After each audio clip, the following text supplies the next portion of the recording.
Imagine pouring your heart, your savings, and your dreams into a home, only to wake up one morning and realize the very people who live around you want you gone. Every fine, every rule, every whispered complaint are not just rules but weapons, aimed at you because of the color of your skin. What would you do if your sanctuary turned into a battlefield and the system itself was stacked against you? How far would you go to fight a system designed to push you out? For Marlene Thompson, a 42-year-old widow and lifelong mechanic's daughter from the South, the nightmare didn't come overnight. It crept in like a shadow over her freshly painted porch, over her well-tended garden, and over the quiet streets of Cedar Heights, the neighborhood she had once believed would be her sanctuary. She had purchased her home 5 years ago, a modest but sturdy brick house sitting on a corner lot, a little over 2 acres that backed onto a small, wooded area. It wasn't the grand mansions her neighbors flaunted, but it was hers. She had worked tirelessly after her husband's sudden death 2 years prior to save every extra dollar, to ensure she could leave her daughter, Kayla, a stable, safe home. She had envisioned weekend barbecues, birthday parties, and quiet evenings under the stars. But that vision began to fracture the moment she joined the Cedar Heights Homeowners Association. Before we dive back in, I'd love to hear from you. Tell me in the comments where you're watching from. I always enjoy seeing the places my viewers call home. It's like building a map of this community, and who knows, you might even be closer to me than you think. It all started with subtle comments at the community pool. A neighbor, a white woman named Claudia, whispered about those people not understanding the neighborhood standards.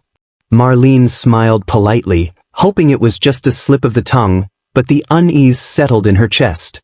Soon, letters arrived in the mail. First, a warning about a misaligned fence post. Then, a fine for unauthorized landscaping. Each letter was more aggressively worded than the last, citing rules that didn't even exist when she bought her property. Marlene tried to reason with the HOA board. She showed them deeds, city permits, and photographs. She walked into meetings with calm resolve, explaining that the fence had been installed correctly, that the landscaping was permitted, and that every step she had taken was in full compliance. Yet the fines kept coming. Every week, it seemed, another envelope would appear in her mailbox, stamped with the HOA seal, each letter threatening legal action, each one a reminder that she was, in their eyes, a problem to be solved. It wasn't just the fines. The HOA imposed arbitrary deadlines for maintenance she could not afford. They scheduled surprise inspections, nitpicking the smallest imperfections, a patch of untrimmed grass, a crack in the driveway, a paint color they deemed unsuitable. Friends who had once stopped by for coffee now gave nervous smiles, avoiding the topic, as if acknowledging the harassment made them complicit. Her daughter, Kayla, only 10 at the time, began asking why other kids' parents looked at her strangely at school events, whispering about her yard and house problems. Marlene felt the sting of injustice not just for herself, but for her child. Every day, she would watch Kayla carefully adjust her school uniform, straighten her hair, and avoid speaking up, as if she could somehow make the neighborhood's hostility disappear. By the 3rd year, the fines had accumulated to over $50,000. Marlene had already sold her husband's tools and a portion of his motorcycle collection to keep up with the mounting fees. Each dollar she spent felt like a blow to her late husband's memory, a diminishment of everything they had worked for together. But Marlene was not a woman who backed down. She reached out to a lawyer, a black woman named Denise Williams, who had built a reputation for taking on systemic housing discrimination cases. Denise reviewed the HOA's bylaws and history and found what Marlene had suspected. There was a pattern. The HOA selectively enforced rules, disproportionately targeting properties owned by black residents. Other families had built similar fences, planted the same flower beds, and painted their houses in the same shades, but they received no fines, no warnings, no visits from the board. The tension in Cedar Heights reached a breaking point when Marlene received a certified letter summoning her to a board meeting. The HOA president, a sharply dressed white man in his late 50s named Richard Calloway, had requested her attendance to discuss ongoing compliance issues. Marlene prepared herself for the confrontation, but she could not have predicted the hostility she would face. The day of the meeting, Marlene arrived at the HOA clubhouse, A polished building with marble floors and chandeliers, a stark contrast to her modest home.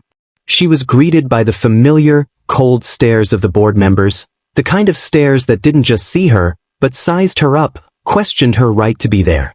Claudia and her husband, Michael, sat front and center, whispering and smirking. Marlene held her head high, refusing to show fear, but inside, her heart pounded like a drum. The meeting began with Richard Calloway reading off a list of violations. One by one, he cited supposed infractions, his voice calm but sharp. The board members nodded in agreement, their expressions unreadable yet unyielding. Marlene listened silently, taking careful notes. When it was her turn to speak, she presented her evidence, her voice steady, yet laced with the weight of exhaustion and indignation.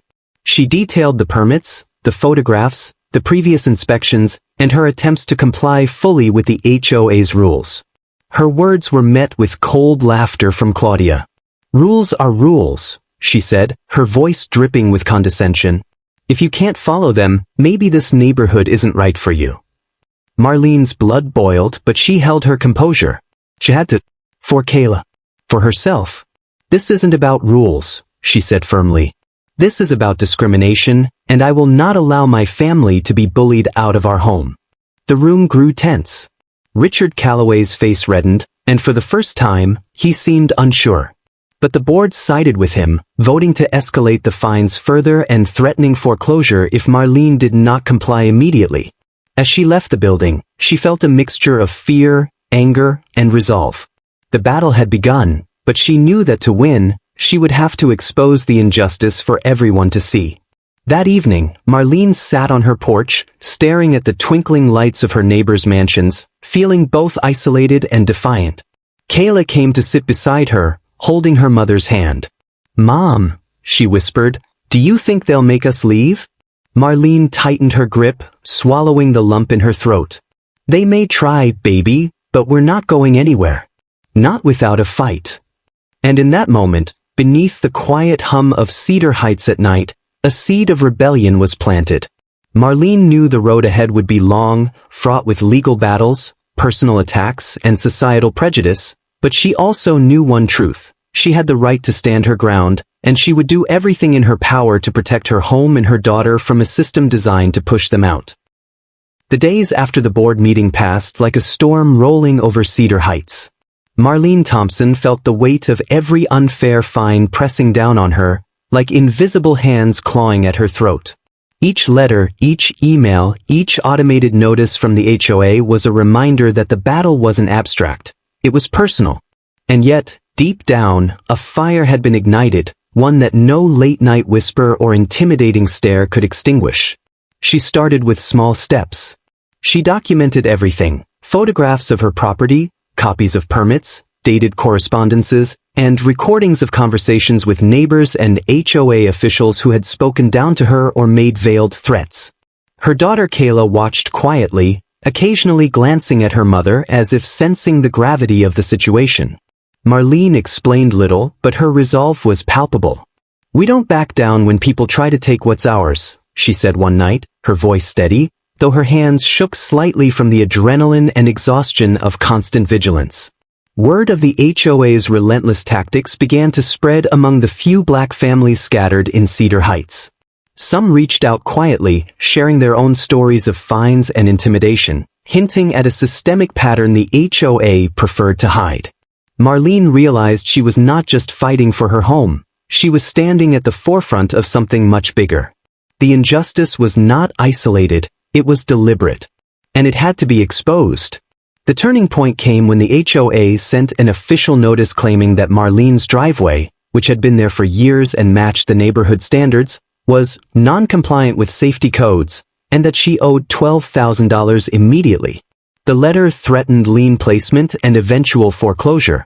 She felt the familiar surge of anger, but this time it was accompanied by a sharp clarity. She wasn't going to play defense anymore. Marlene met with Denise Williams, the lawyer she had contacted months earlier. Denise was a powerhouse, tall, confident, and sharp-eyed, with the kind of presence that demanded attention. She reviewed the mountain of documents Marlene had gathered. They're overreaching. They're selective. "And this can be proven," Denise said, her voice calm but resolute. "But we need more than paperwork. We need witnesses, testimonies, and evidence that clearly shows they target you because of race." That week, Marlene began knocking on doors. She spoke with other homeowners, quietly recording accounts of fines and inspections. Some neighbors were reluctant, fearful of retaliation. Others, quietly sympathetic, shared their experiences, acknowledging that the HOA's scrutiny fell heavier on certain families while leaving others untouched. Marlene documented every word, every hesitation, every glance that betrayed silent complicity. The next HOA meeting loomed, a special session convened to finalize compliance measures for Marlene's property. The board had not just escalated the fines. They had scheduled this session as a formal inquisition. Marlene knew attending would be dangerous, but she had prepared meticulously. She carried copies of her documentation, legal notices, photographs, and witness statements. The courthouse loomed like a monolith the morning Marlene Thompson first stepped onto its steps. Its cold, gray facade reflected the gravity of what lay inside, and she felt her chest tighten with a mix of dread and determination. Kayla clutched her mother's hand tightly, her small fingers a reminder of why Marlene was fighting. This wasn't just about asphalt and letters, about drives and lawns. It was about protecting her family, their dignity, and the principle that they could not be bullied out of their home simply because of the color of their skin. Marlene's lawyer, Denise Williams, had been relentless. For weeks, she had prepared meticulously depositions, affidavits, neighborhood testimonies, photographs, city permits, and an airtight chronology of the HOA's selective enforcement. Every detail was cross-checked, every loose end tied. Yet, as they entered the courthouse lobby, Marlene could see the skepticism in the faces around her, the jury pool, the clerks, even some attorneys, who whispered about another HOA dispute, as if the story of a black widow facing systematic harassment was ordinary. The hearing began with a procedural tone, but it didn't take long for the tension to spike. Richard Calloway and his board sat at the plaintiff's table, their postures smug, their whispers laced with confidence. Claudia and Michael's eyes darted toward Marlene whenever she passed, their judgment palpable. Every step she took seemed to disrupt the carefully curated narrative they had spun, one that painted her as difficult, non-compliant, and somehow out of place in Cedar Heights. Denise started with a clear, unwavering statement that cut through the courtroom's quiet murmurs. This case is not about trivial HOA rules. It is about deliberate targeting based on race. My client, Marlene Thompson, has complied with every regulation. The evidence will show a pattern of discrimination, intimidation, and selective enforcement aimed solely at her and other black families in the neighborhood. Gasps echoed. The board shifted uncomfortably, exchanging nervous glances. For the first time, the arrogance that had shielded them for so long began to crack. Marlene felt her heart pound, but she held her ground, staring at Richard Calloway with a calm resolve that belied the adrenaline coursing through her veins. The first witness called was a longtime neighbor, Mr. Howard Jenkins, a white man who lived across the street from Marlene. He recounted incidents he had witnessed, the sudden inspections, the unfair fines, and the stark contrast between the treatment of Marlene and other homeowners. His voice trembled at first, but as he spoke, he grew more confident. I've seen my neighbors receive leniency for violations that were identical, or worse, to what Miss Thompson faced. And yet she was harassed continuously, he said. Marlene glanced at Kayla, who was perched on a bench beside Denise, her eyes wide, her face a mixture of awe and relief. She squeezed her mother's hand under the table, silently conveying that she was proud, that she believed in the fight. The courtroom tension escalated when Denise presented documents showing city-approved permits, correspondence proving compliance, and detailed photographs illustrating that Marlene's property met and exceeded all HOA standards. She contrasted these with records of fines imposed on her for alleged violations that had never been enforced against other neighbors. The pattern was undeniable, a damning portrayal of systemic bias masquerading as authority. Richard Calloway rose, his voice tight and defensive. The HOA's authority is clear. Ms. Thompson has repeatedly violated neighborhood codes. This board has acted in accordance with regulations, and any claims of discrimination are unfounded. But Denise was ready. She presented statements from other black families in the neighborhood, people who had faced intimidation, threats, and excessive fines. She read aloud excerpts from letters that were harsh, threatening, and often inconsistent with HOA regulations. The judge's eyebrows raised slightly as she laid bare the inconsistencies, the selective enforcement, and the unmistakable pattern of harassment. Marlene's mind raced, remembering the endless nights she had spent gathering evidence, recording conversations, and meticulously cataloging every unfair notice. The courtroom, once intimidating and alien, felt like a battleground she had been trained for in secret. Every step she had taken to document the truth, every ounce of courage she had mustered, was coming together in this fight for justice. The first few days of the trial were grueling. The board attempted to undermine her credibility, casting her as combative and uncooperative. Witnesses were cross-examined with aggressive precision, and Marlene endured their glances and murmurs, their thinly veiled contempt. Yet, for every attempt to intimidate her, Marlene responded with calm logic and clear evidence.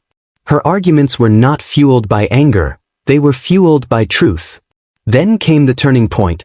Denise called a former HOA board member, someone who had resigned amidst controversy and harbored first-hand knowledge of the board's internal discussions.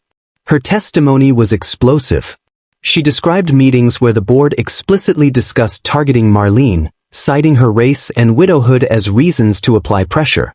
They believed she wouldn't fight back, that her presence would be inconvenient to the image of the neighborhood, she testified, her voice steady and filled with indignation. A hush fell over the courtroom. The board members shifted uncomfortably, whispers passing between them, eyes darting nervously. Claudia's smirk faltered, Michael's jaw tightened, and even Richard's composure wavered for the first time. Marlene felt the weight of vindication, but she knew better than to relax. The fight was far from over. The courtroom drama was heightened by the presence of media coverage. Local news reporters had begun to pick up the story, intrigued by the conflict between a black widow and an all-white HOA imposing fines with aggressive precision. Headlines hinted at systemic injustice, framing Marlene not just as a homeowner fighting fines, but as a symbol of resilience against an institution that thrived on control and exclusion. Days turned into weeks, each session a marathon of evidence presentation, cross-examinations, and witness testimonies. The tension was suffocating, the stakes monumental. Marlene's nights were restless, filled with anticipation and anxiety, yet each day fortified her determination. She was no longer a passive victim. She was a warrior armed with truth, supported by her daughter, her lawyer, and a growing awareness within the community that justice was worth demanding.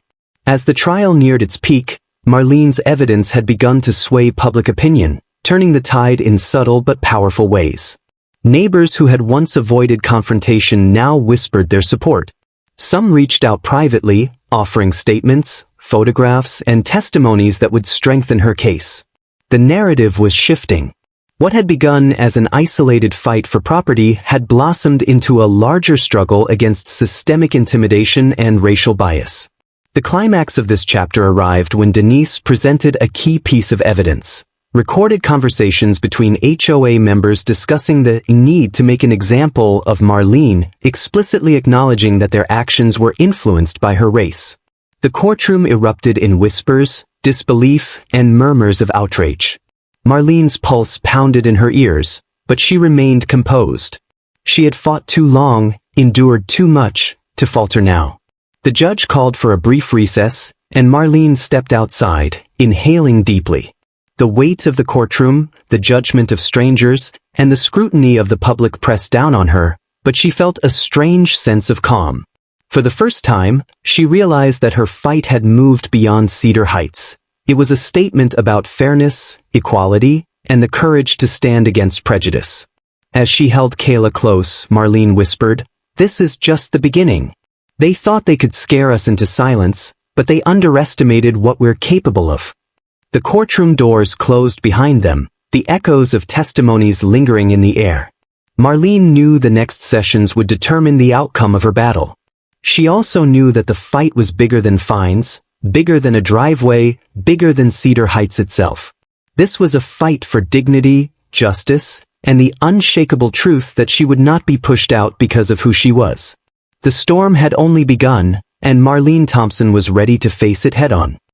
The courtroom was charged with electricity that morning, the kind that makes your skin tingle and your stomach knot in anticipation. Marlene Thompson sat in her chair, poised but alert, her hands clasped tightly around the edge of the table. Kayla sat beside her, her small frame trembling slightly under the pressure, but her eyes were wide with pride and trust. Every fiber of Marlene's being was attuned to what was about to unfold. The next few hours could change everything. The HOA board had shifted strategies. Their lawyers were sharper now, less patronizing and more aggressive. They had realized that simple intimidation would not work. Marlene was no longer a passive target. She had documented every violation, every unfair notice, every whisper and maneuver. They had underestimated her resolve, and now they were digging in. Their goal was clear: discredit Marlene, cast doubt on her witnesses, and manufacture confusion that might tilt the jury in their favor. The day began with cross-examinations that were relentless. Richard Calloway, who had been stoic for the past few weeks, now leaned forward in the witness box, eyes narrowing as he attempted to make Marlene appear unreasonable, combative, and out of step with neighborhood norms. Ms. Thompson has caused significant disruption, he asserted, voice low and measured. Her complaints have wasted the HOA's time and resources. Surely, you can see why we acted as we did. Marlene's lips pressed into a thin line. Every fiber of her body wanted to respond immediately, to defend herself, but Denise had trained her to remain calm, to let the evidence speak louder than any words. She focused on her breathing, her heartbeat, and the faces in the jury. They were listening, judging, not yet swayed, but listening. Then came the moment that would shift the momentum in her favor. Denise called for the HOA's internal emails to be read aloud in court. The room fell silent as excerpts exposed the board's intentions, the discussions about Marlene's race and widowhood, and their open frustration that she dared to challenge their authority. "We need to make an example," one line read. "She won't fight back, but if she does, we must intimidate further." The murmurs grew louder. Richard's jaw clenched visibly, Claudia's eyes darted nervously, and Michael looked down, suddenly aware of the magnitude of what was unfolding. Marlene's stomach clenched with a mix of fear and hope. The proof was undeniable. Her perseverance had unearthed the truth, and now it was being laid bare for all to see. Yet, the trial was far from over, and the tension tightened like a noose around the room. The next few days were a whirlwind of testimonies, forensic financial analyses, and neighborhood accounts. Denise had meticulously prepared evidence showing how the fines and arbitrary rules had financially burdened Marlene, threatening to push her from her home and erode her generational wealth. Witness after witness corroborated the narrative: selective enforcement, aggressive harassment, and racial bias at the core of the HOA's decisions. Each piece of evidence was a nail. As the day drew to a close, the judge recessed with instructions for the jury to deliberate. Marlene stepped outside into the crisp afternoon air, the weight of the past weeks pressing down on her shoulders.